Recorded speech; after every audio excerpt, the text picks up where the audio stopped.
Francis Manoukian, quel est ce livre devant vous? Alors, c'est un livre qui s'appelle Groupe de prière, mode d'emploi.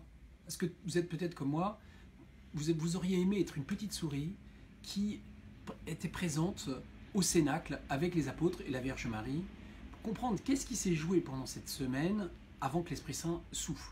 Parce qu'aujourd'hui, fondamentalement, c'est ce qu'on a envie. On a envie de nouvelle Pentecôte. Cette nouvelle Pentecôte, on en parle, mais on va savoir ce qui s'est passé. Et qu'est-ce qui s'est passé? Eh bien, c'est tout le mystère du groupe de prière, du premier groupe de prière chrétien, avec Marie et les apôtres. Alors, évidemment, aujourd'hui, il y a des nouveaux groupes de prière. Depuis déjà 40 ans, les groupes de prière ont, on va dire, renouvelé aussi l'image de l'Église, pour beaucoup, c'était des portes ouvertes, non seulement sur le ciel, mais sur le monde.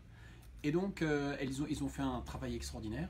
Et aujourd'hui, je crois que l'enjeu pour eux, c'est de continuer à jouer leur rôle prophétique, même encore plus qu'avant.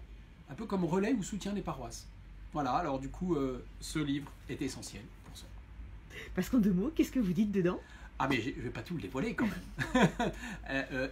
Comment mieux écouter l'Esprit Saint, comment se préparer à vivre ce que les apôtres ont vécu. C'est ça Si on va dans un groupe de prière uniquement pour avoir quelques moments plaisants pour soi, on va y trouver son compte, on n'a pas besoin de lire ce livre.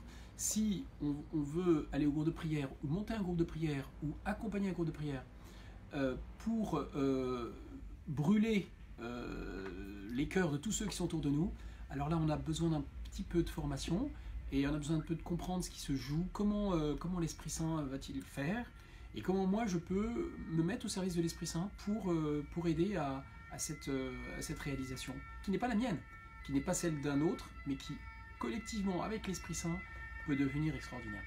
Et pour vos futurs lecteurs, le mot de la fin? Mot de la fin, soyez beaux et surtout rayonnez du bon Dieu, n'ayez peur de rien. Amen.